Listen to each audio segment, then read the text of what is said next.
the bigger story here is the fact that right now it would appear that we are seeing what is considered an untenable political position, and that is not acknowledging the genocide in Gaza through mass starvation, which we all know is happening.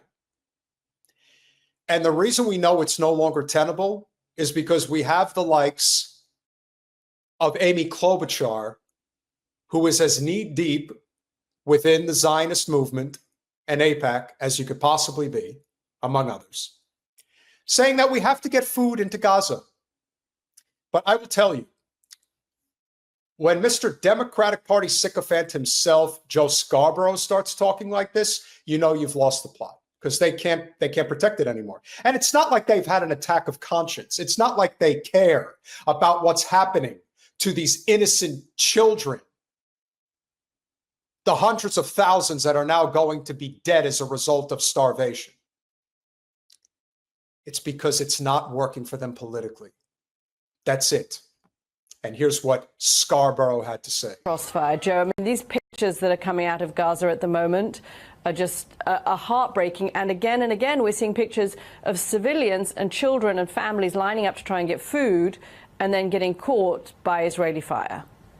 Well, and Caddy, the death, the violence against these children, against these civilians who are starving and trying to get food for their family. They go to relief sites and either bombs are dropped or they're shot.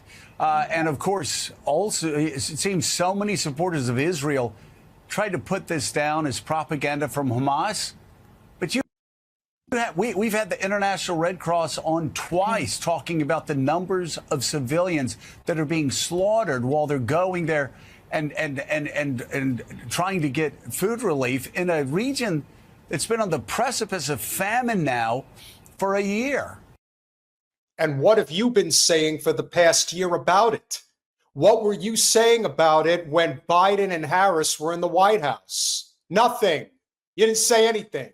In fact, you phrased it as, yeah, it's complicated, but it'll be a hell of a lot worse if Trump gets in there. I beg to differ. I actually think the fact that Trump is in there is why this is ultimately going to come to an end, because you can't hide this shit.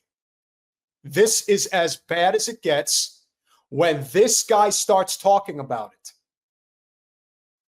He must have got a memo of some kind. He wouldn't be talking about it if that wasn't the case.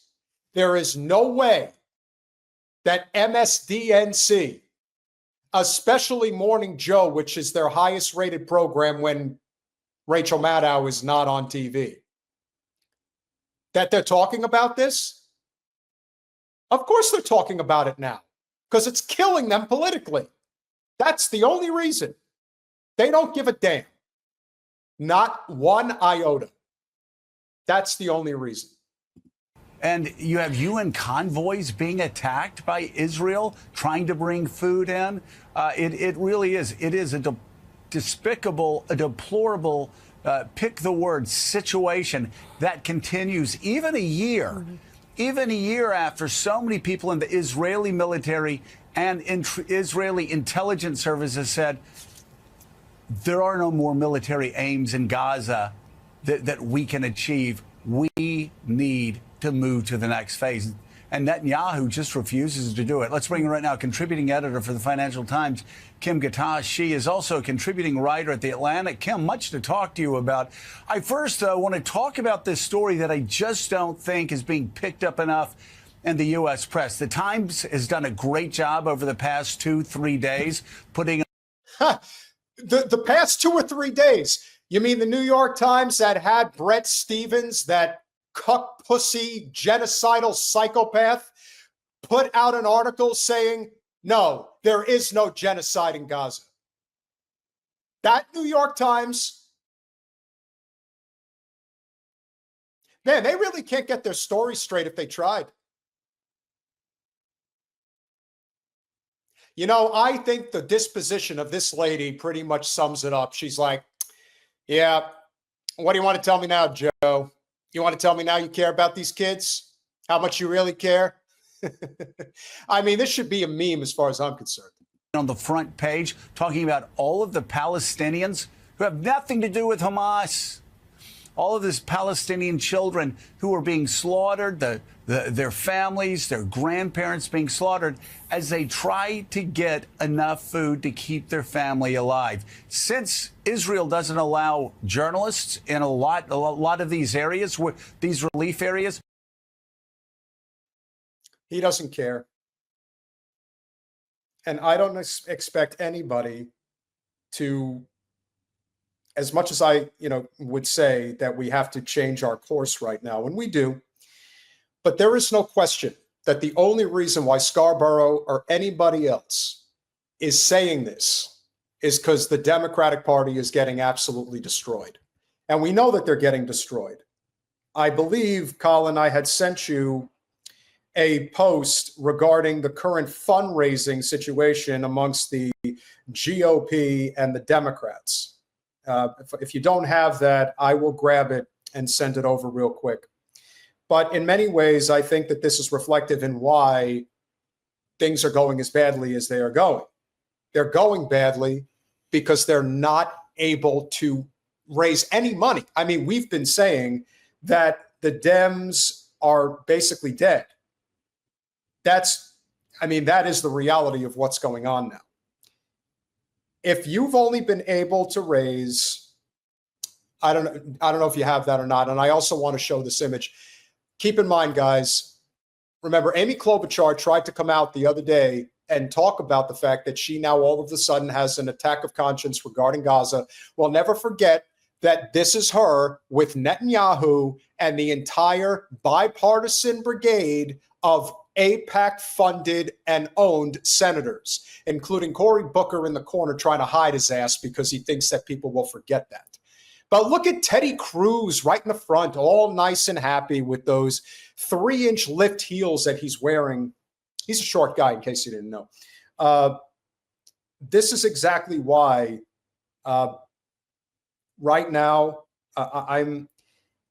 I don't put as much stock into the fundraising aspect of politics. The argument has always been that you really just need a certain amount of capital to be viable. But what I will say is that it's one thing if you are the party out of power and you're coming up on that first year where you're trying to gain momentum, if you will. And we all know the political landscape in this country is changing. It's changing every day.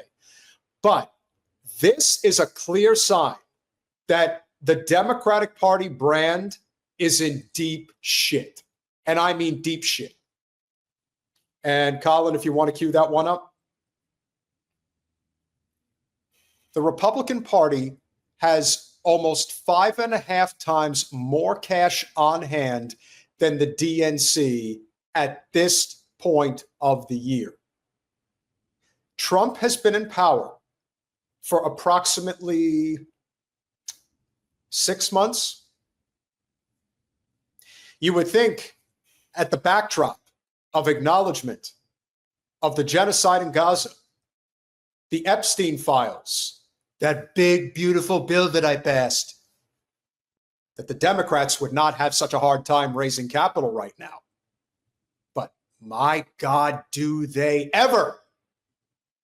I'm seeing all of those stupid sycophants on social media vote blue no matter who, and progressives are stupid, and MAGA is retarded, and all that good shit.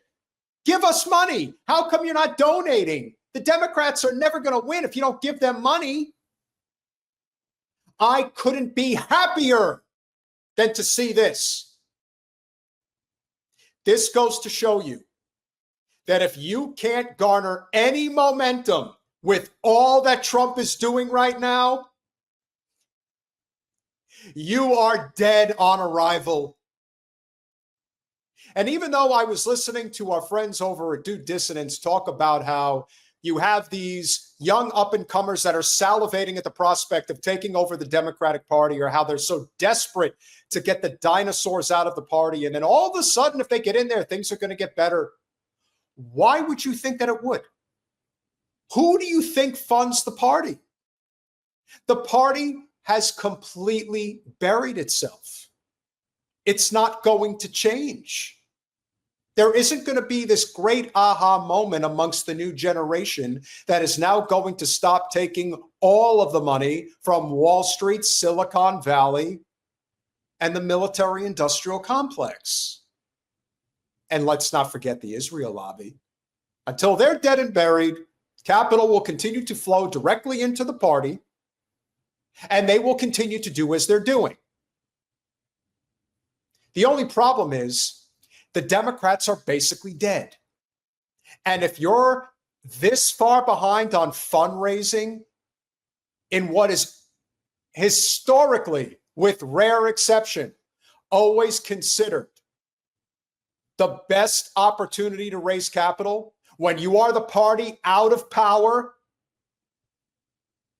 in that first off-year midterm election, and this is what you've raised, you're worse than dead. You should just fold up your tents already. And anybody who is still pretending that you can resuscitate this party, you're out of your mind. It can't be done. And when everybody is bitching and complaining about the Texas GOP gerrymandering their state, let me assure you, there is no support for the Democratic Party in the state of Texas outside of the major cities. None. And I've been to Texas quite a few times over the past couple of years. You are lucky if there is any support for that party in Austin, San Antonio, parts of Houston, parts of Dallas, maybe the border, and El Paso. And that's it. So when they come out and they say, oh my God, look at how they're gerrymandering. You don't appeal to anybody, so who the hell cares? You don't do anything to change your fortunes. As I've mentioned, this doesn't change the fact that your party doesn't support the most obvious solution to our health crisis in the United States, which is a single-payer system. You don't support it because you're funded by the very entities that want no part of it, because it cuts into their profits. I know a person in South Florida who basically is an export importer like George Costanza, no pun intended, but basically is making money hand over fist by importing and exporting certain types of pharmaceutical drugs because of our get-rich-quick scheme system. You think that person who's making millions of dollars would ever allow a single-payer system to thrive in this country? They'd be out of business. How could they ever make money like that again? We would have a fair system where people would not go broke trying to stay alive.